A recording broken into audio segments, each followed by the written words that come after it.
Hello दोस्तों, आप सब लोग जानते हैं कि कल ही यूनियन बजट का पेशी हो चुके हैं। दोस्तों, यूनियन फिनेंस मिनिस्टर जो है निर्मला सीतारमण जी, उन्होंने बजट पेश किए थे कल। और कई सारे पॉइंट्स जो इम्पोर्टेंट है बजट में, वो सारे मेंशन किया गया है, ऑलरेडी टेलीग्राम चैनल पर बताया गया है। लेकिन दोस्तों, आज का जो वीडियो का टॉपिक है वो है कि जो बजट पेश हुआ है उसका जीडीएस के ऊपर क्या असर पड़ेगा। और जो डिपार्टमेंट में र्यूमर फैल रहे हैं कि जीडीएस एबीपीएम पोस्ट को खत्म कर दिया जाएगा, डिपार्टमेंट में प्रेशर बढ़ेगा और जीडीएस के ऊपर बहुत काम का बोझ बढ़ेगा, तो इस विषय पर फिनेंस मिनिस्टर क्या सोचते हैं, उन्होंने क्या कहा है और इसका इम्पैक्ट डिपार्टमेंट के जितने भी सारे ऑफिसर्स हैं उनके ऊपर क्या पड़ने वाला है, ये सब कुछ इस वीडियो में देखेंगे। आप वीडियो को बिना स्किप करें A to Z पूरा देखें। तो दोस्तों, सबसे पहले मैं आपको इंडियन फिनेंस मिनिस्टर का जो स्पीच है पार्लियामेंट में वो सुना दूंगा। बजट पेशी के दौरान उन्होंने जो कुछ कहा था वो आप अनकट सुनिए दोस्तों, उसके बाद आलोचना करेंगे। तो आप पहले सुन लीजिए।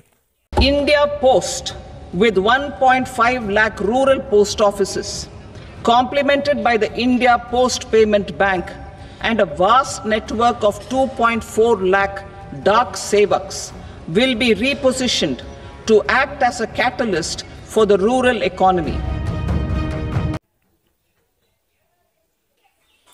तो दोस्तों, आपने सुना कि union finance minister Nirmala Sitharaman ji ने क्या कहा। तो आप इधर पर भी देखिए, उन्होंने जिस पॉइंट पर फोकस किया वो है कि India post with 1.5 lakh rural post offices complemented by India post payment bank will be repositioned to act as a catalyst for the rural economy. तो उन्होंने उनके स्पीच में कहा है कि 1.5 लाख ग्रामीण पोस्ट ऑफिस है ऑल ओवर इंडिया और 2.4 लाख ग्रामीण डाक सेवक से, और इंडिया पोस्ट के साथ इंडिया पोस्ट पेमेंट बैंक भी जुड़ा हुआ है। तो इंडिया पोस्ट को ये सारे इक्विपमेंट के साथ ऐसे रिपोजिशन किया जाएगा कि रूरल इकोनॉमी यानी कि ग्रामीण अर्थनीति में कैटलिस्ट का भूमिका पालन किया जा सके। ठीक है दोस्तों, तो इधर पर एक टर्म यूज किया गया है कि रिपोजिशन्ड। तो इसका मतलब क्या है, ओरिजिनल मीनिंग क्या है, वो तो फ्यूचर में देखा जाएगा जब रिपोजिशनिंग का काम चलेगा। तो इसका मायने ये भी है कि इंडिया पोस्ट में जो सारे भी रूलिंग है, जितने भी सारे प्रोसीड्योर है, उसको फिर से रिस्ट्रक्चर किया जाए, यानी कि जो प्रोसेस अब फॉलो किया जाता है उसको चेंज कर दिया जा सकता है। जैसे कि दोस्तों, आप लोग जानते हैं कि इंडिया पोस्ट में कई सारे तरीके का काम होता है, जैसे कि मेन जो है वो है डिलीवरी और दूसरा है फिनेंशियल सेक्शन। तो दोस्तों, फिनेंशियल सेक्शन से डिलीवरी को अलग कर दिया जाएगा, यानी कि जैसे आप देखते हैं कि अमेजॉन फ्लिपकार्ट का डिलीवरी होता है, ऐसे ही इंडिया पोस्ट का भी डिलीवरी सेक्शन हो जाएगा। और क्या क्या चेंजेस होगा आपको मैं दिखाऊंगा, आप वीडियो में बने रहिए। तो दोस्तों, ऑल इंडिया जीडीएस का टेलीग्राम चैनल अगर आप ज्वाइन नहीं हुए हैं तो ज्वाइन हो जाइए दोस्तों। इधर पर सारे इंपॉर्टेंट इन्फॉर्मेशन दिया गया है दोस्तों। ठीक है, तो आप इधर पर देख सकते हैं बजट में क्या क्या कहा गया है। इधर पर देखिए, repositioning of India Post to catalyse rural India. तो ग्रामीण भारत जो है उसको कैटलाइज, उसका इकोनॉमी को कैटलाइज करने के लिए इंडिया पोस्ट को रिपोजिशनिंग किया जाएगा। तो रिपोजिशनिंग का मतलब क्या है आपको समझ आएगा धीरे धीरे। तो बहुतों का मन में क्वेश्चन आ रहा है कि क्या इंडिया पोस्ट को प्राइवेटाइज्ड और कॉर्पोरेटाइज्ड कर दिया जाएगा, तो ऐसा भी एक संभावना निकल कर आ रहा है। तो इधर पर देखिए, जो मेन इंपॉर्टेंस था कल की बजट का वो है कि 12 लाख तक इनकम टैक्स फ्री कर दिया गया है दोस्तों। ये बहुत ही गुड न्यूज़ है जो मिडिल क्लास है उनके लिए।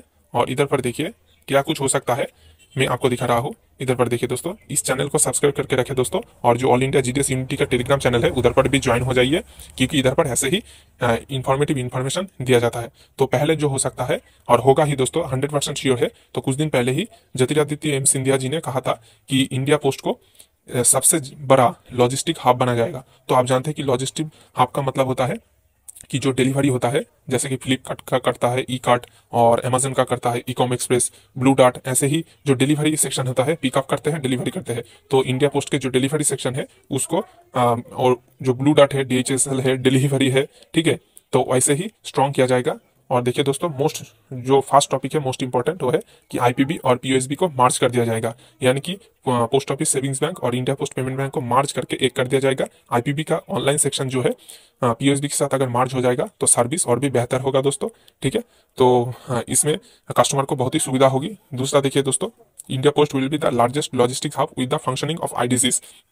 तो अगर आपको पता नहीं है कि आईडीसी का मतलब क्या होता है, तो आईडीसी का मतलब होता है इंडिपेंडेंट डिलीवरी सेंटर्स, यानी कि दोस्तों जो फिलहाल आरएमएस है उसको बंद कर दिया जाएगा। तीसरी नंबर पॉइंट पर लिखा है कि RMS will be totally shut down, यानी कि रेलवे मेल सर्विस जो है इसको टोटली शट डाउन कर दिया जाएगा, और उसके बदले में नया जो डिलीवरी पॉइंट है आईडीसी, इसको इंट्रोड्यूस किया जाएगा दोस्तों। और आईडीसी के मदद से India post largest logistic hub बन जाएगा, पिकअप और डिलीवरी का काम करेगा दोस्तों। जैसे आप देखते हैं कि फ्लिपकार्ट में होता है वैसे ही ग्रेटेस्ट लार्जेस्ट लॉजिस्टिक हब बन जाएगा इंडिया पोस्ट। और ये भी हो सकता है कि फ्यूचर में अमेजॉन कोई और जो डिलीवरी पार्टनर है उनके साथ टाई अप ना करके इंडिया पोस्ट के साथ करे, और अमेजॉन का जितने भी सारे पार्सल आएगा वो इंडिया पोस्ट के थ्रू ही पोस्ट किया जाएगा। तो ऐसा भी होगा दोस्तों, ठीक है। तो ज्योतिरादित्य एम सिंधिया जी जो हमारे संचार मंत्री है, कुछ दिन पहले ही ऐसा कहा था कि लार्जेस्ट लॉजिस्टिक हब बनाया जाएगा इंडिया पोस्ट को। तो ऐसा ही होगा दोस्तों, 100% श्योर है, होगा ही होगा, ठीक है। तो इधर पर देखिए तीसरा पॉइंट भी आलोचना कर चुके हैं कि आरएमएस को शट डाउन करके आईडीसी को इंट्रोड्यूस किया जाएगा, इंडिपेंडेंट डिलीवरी सेंटर। और हो सकता है कि जीडीएस को भी आईडीसी में काम में लगा जाए। जीडीएस बीपीएम का हो सकता है कि ब्रांच ऑफिस में फाइनेंशियल सेक्टर दिया जाए, और जो एबीपीएम्स है उनको हो सकता है कि आईडीसी में काम पर लगा जाए, ठीक है दोस्तों। तो आप सोच भी नहीं सकते कितना कितना चेंजेस आएगा। तो टोटल ही चेंज हो जाएगा इंडिया पोस्ट, ठीक है दोस्तों। जो एबीपीएम्स है, जो डाक बढ़ता है, उनका प्रेशर बढ़ सकता है, बीपीएम का भी प्रेशर बढ़ सकता है। एक पीए जितना प्रेशर आ सकता है, पीए का तो फिर भी टारगेट ज्यादा नहीं होता है, ठीक है। तो पीए जितना ही काम करना पड़ेगा उसके साथ प्रेशर भी रहेगा। फोर्थ पॉइंट देखिए दोस्तों, finance and banking section will be separated, यानी कि पोस्ट ऑफिस का जो दो पार्ट है, डिलीवरी सेक्शन और दूसरा है फिनेंस एंड बैंकिंग सेक्शन, तो दोनों को ही अलग कर दिया जाएगा। तो इंडिया पोस्ट का एक पार्ट डिलीवरी सेक्शन संभालेगा, जो अमेजॉन फ्लिपकार्ट से पार्सल लेगा उसको कस्टमर तक पहुंचाएगा, और दूसरा पार्ट जो होगा जो बैंकिंग सेक्टर देता है, पीओएसबी आईपीबी का काम देगा, ठीक है दोस्तों। न्यू अकाउंट ओपन करेगा, एसबी एसएस आरडी टीडी। और हो सकता है दोस्तों कि एसओ में जो भी सारा अकाउंट ओपन होता है, जैसे कि केबीपी जो बीओ में नहीं होता है, एनएससी केबीपी, और हो सकता है कुछ दिन बाद बीओ में भी ये सारे अकाउंट ओपन किया जा सकता हो, ठीक है दोस्तों। उसके बाद देखिए PLI DD will be separated, यानी कि पीएलआई का जो डायरेक्टर है इसको अलग कर दिया जाएगा, इंश्योरेंस डिपार्टमेंट फिनेंस से अलग कर दिया जाएगा। लेकिन ऐसा नहीं है कि जीडीएस को टारगेट नहीं दिया जाएगा, टारगेट दिया जाएगा, लेकिन इसका जो मॉनिटरिंग है वो अलग से किया जाएगा, यानी कि पीएलआई आरपीएलआई सेक्शन जो है वो अलग है। तो टोटल 3 सेक्शन आ गया, एक तो है फिनेंस एंड बैंकिंग सेक्शन, दूसरा है पीएलआई आरपीएलआई का इंश्योरेंस सेक्टर, और तीसरा है दोस्तों डिलीवरी सेक्शन। तो और एक बात मैं कहना चाहता हूँ कि पीएलआई सेक्शन जो अलग होगा उसके साथ थर्ड पार्टी प्रोडक्ट भी आपको सेल करना है, जैसा कि बजाज का हो, या फिर जैसे आप गैग पॉलिसी सेल करते हैं ना, तो ऐसे ही टाटा एआईजी ऐसे थर्ड पार्टी प्रोडक्ट को आपको सेल करना पड़े, ऐसा भी हो सकता है पीएलआई आरपीएलआई के साथ। उसके बाद देखिए मोस्ट इंपॉर्टेंट टॉपिक जो है वो है कि इंडिया पोस्ट में भी कॉर्पोरेटाइज्ड इन नियर फ्यूचर, यानी कि इंडिया पोस्ट को, भारतीय डाक विभाग को हो सकता है कि बहुत जल्द ही कॉर्पोरेटाइज्ड किया जाए, प्राइवेटाइज्ड किया जाए। धीरे धीरे से किया जाएगा, एक ही बार में नहीं किया जाएगा। जैसा मैं आपको बता रहा हूँ कि जैसा कि आप जानते हैं कि सीएससी का काम भी डाक विभाग में दिया जाता है, डाक मित्र भी लॉन्च कर दिया गया है, और फ्रेंचाइजी स्कीम जो है वो भी इंडिया पोस्ट में धीरे धीरे चालू किया जा रहा है, यानी कि इंडिया पोस्ट का जितना भी काम है धीरे धीरे बाहरी लोगों को दिया जा रहा है। तो इसी को ही प्राइवेटाइजेशन बोला जाता है दोस्तों। और अब तो ऐसा भी है कि बुकिंग सेक्शन भी बनाया गया है कई जगह प्राइवेटाइज करके, जैसा कि दोस्तों बाहरी लोग वो लोग इंडिया पोस्ट से फ्रेंचाइजी लेते हैं और पार्सल, स्पीड पोस्ट, आरएल ऐसे बुक करते हैं और कमीशन अर्न करते हैं। तो ऐसे ऐसे धीरे धीरे इंडिया पोस्ट को कॉर्पोरेटाइज किया जा रहा है और प्राइवेटाइज भी किया जा रहा है, और फ्यूचर में ऐसा भी हो सकता है कि ये और भी बड़े डाक मित्र और पोस्ट ऑफिस फ्रेंचाइजी स्कीम, ऐसे ढेर सारे स्कीम सीएससी का सब कुछ इंडिया पोस्ट में ऐड हो सकता है दोस्तों। 7th नंबर देखिए, एम्प्लॉइज में भी compel to sell third party products. तो पहले ही जैसा मैं आलोचना किया हूँ कि थर्ड पार्टी प्रोडक्ट्स आपको सेल करना पड़ सकता है। अब क्या होता है कि पीएलआई आरपीएलआई डिपार्टमेंट का खुद का एक इंश्योरेंस स्कीम होता है, लेकिन अगर एम्प्लॉइज को कॉम्पिल किया जाता है, उनके ऊपर प्रेशर क्रिएट किया जाता है कि आप थर्ड पार्टी प्रोडक्ट सेल करें, तो आपको टाटा एआईजी, बजाज का प्रोडक्ट, ठीक है, जितना भी इंश्योरेंस करते हैं आप आईपीवी में, जैसा कि गैग पॉलिसी करते हैं, ग्रुप एक्सीडेंटल गार्ड इंश्योरेंस, तो ये सारे थर्ड पार्टी प्रोडक्ट्स, जैसे कि लोन हो सकता है, तो ऐसा भी आपको कहा जा सकता है कि आप घर घर जाकर लोन के लिए एडवर्टाइज करें, लोन के लिए कस्टमर को अप्रोच करें, तो ऐसा भी कहा जा सकता है, यानी कि आपको थर्ड पार्टी प्रोडक्ट सेल करना भी पड़ सकता है। 8 नंबर पॉइंट देखिए, ड्यूटी आवर्स में चेंज, बहुत इंपॉर्टेंट है दोस्तों, आप इसको ख्याल कीजिए। जीडीएस में भी गिवन 6 आवर्स ड्यूटी, तो जीडीएस का आप जानते हैं कि फिलहाल 4 घंटे और 5 घंटे का ड्यूटी है, 4 घंटे में लेवल 1 और 5 घंटे में लेवल 2 होता है, और ड्यूटी आवर्स चेंज हो सकता है दोस्तों। जीडीएस को 6 घंटे का मिनिमम ड्यूटी दिया जा सकता है, और हो सकता है कि 8वें वेतन आयोग लागू होने के बाद 8 घंटे का ड्यूटी भी दिया जा सकता है। जीडीएस का सैलरी बढ़ेगा ऑफकोर्स दोस्तों, लेकिन दोस्तों प्रेशर भी बढ़ेगा। ये तो आप श्योर है दोस्तों कि जीडीएस को मिनिमम 6 घंटे का काम दिया जाएगा, क्योंकि अगर इतना प्रेशर बढ़ेगा, कॉर्पोरेटाइज्ड हो जाएगा, ठीक है दोस्तों, तो वर्किंग आवर्स भी बढ़ाना पड़ेगा, मिनिमम 6 घंटे का ड्यूटी दिया जाएगा। और एई बस, अगर आपको पता नहीं है कि एई बस का मतलब होता है क्या होता है, तो एई बस का मतलब होता है आधार इनेबल्ड बायोमेट्रिक अटेंडेंस सिस्टम, यानी कि बायोमेट्रिक से आपको अटेंडेंस देना है। ई बस में भी इम्प्लीमेंटेड फॉर अटेंडेंस। तो हो सकता है सारे ऑफिस में आधार इनेबल बायोमेट्रिक अटेंडेंस सिस्टम को लागू किया जाए। आप ऑफिस में एंटर करेंगे तो आपका फिंगरप्रिंट से अटेंडेंस देना पड़ेगा, आधार बेस्ड फिंगरप्रिंट से।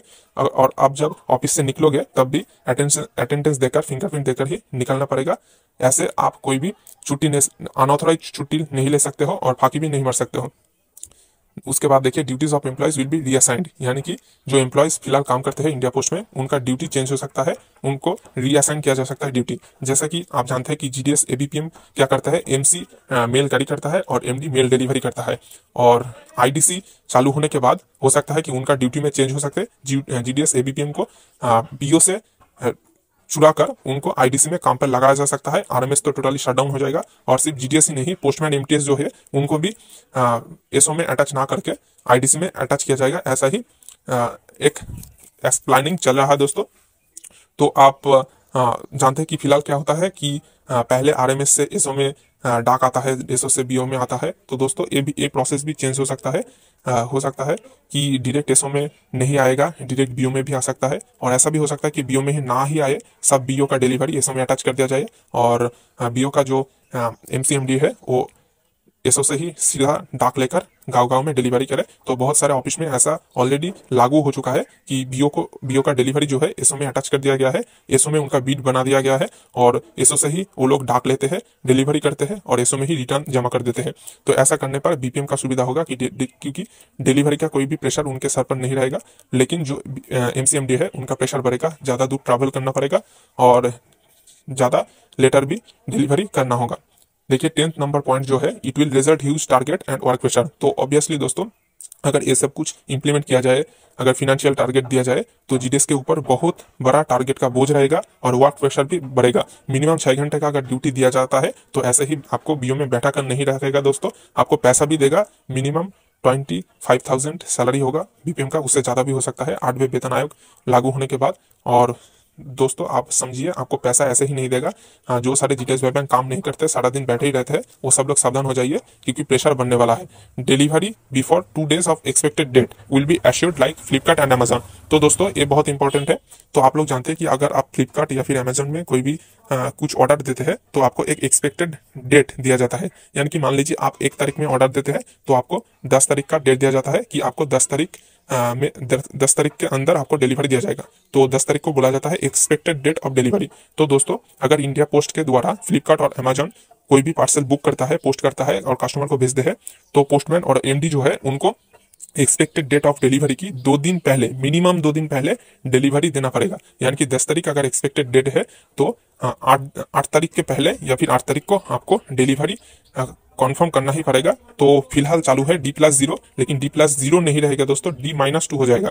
ठीक है, तो एक्सपेक्टेड डेट के 2 दिन पहले ही आपको डिलीवरी देना है एमडी जो है और पोस्टमैन को।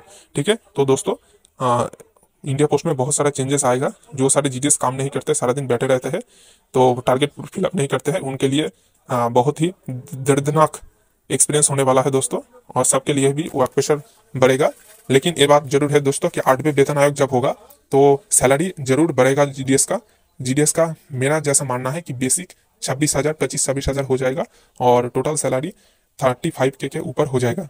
ठीक है दोस्तों, तो ऐसा हो सकता है और होगा ही। आप 100% श्योर रहिए, ये जो सारे 10 पॉइंट्स इधर पर बताया गया है सब कुछ 100% इंप्लीमेंट होगा ही होगा। और जीडीएस को मिनिमम 6 घंटे का ड्यूटी मिलेगा ही मिलेगा, जीडीएस का सैलरी भी बढ़ेगा। लेकिन दोस्तों जो एबीपीएम्स और बीपीएम्स है उनको क्या ड्यूटी दिया जाएगा, यही अब सोचने का बात है। 100% कन्फर्म है कि जीडीएस, एमसी और एमडी यानी कि जो एबीपीएम है उनका ऊपर प्रेशर बढ़ने वाला है। और बीपीएम को क्या ड्यूटी देगा वो तो अभी पता नहीं। बीपीएम को यही होगा कि फिनेंस सेक्शन में ही दिया जाए और एबीपीएम को डिलीवरी सेक्शन में ऐड कर दिया जाए, ऐसा ही हो सकता है दोस्तों। लेकिन ये अभी भी कंफर्म नहीं है, फ्यूचर में देखा जाएगा। और इस विषय पर कोई भी अपडेट आते ही सबसे पहले आपको इन्फॉर्म किया जाएगा दोस्तों। तो आप इस चैनल को सब्सक्राइब करके रखें और all India GDS indicator Telegram channel पर ज्वाइन हो जाइए। इधर पर देखिए कहा गया है कि सैलरी इंक्रीज होगा ही 100% श्योर। तो 8वें वेतन आयोग लागू होगा दोस्तों 2026 में, जीडीएस का भी सैलरी बढ़ेगा। ठीक है, तो आप इधर पर पढ़ सकते हैं, टेलीग्राम ग्रुप ज्वाइन होकर, टेलीग्राम चैनल ज्वाइन होकर क्या क्या चेंजेस हो सकता है। ठीक है, तो इस चैनल को सब्सक्राइब करके रखें दोस्तों। तो मिलते हैं नेक्स्ट वीडियो में, तब तक के लिए धन्यवाद। तो दोस्तों आशा करते हैं कि ये वीडियो आपके लिए हेल्पफुल रहा होगा। ऐसे और भी ढेर सारे खबर सबसे पहले पाने के लिए वीडियो को लाइक करें, ज़्यादा से ज़्यादा शेयर करें और चैनल को सब्सक्राइब करें। धन्यवाद।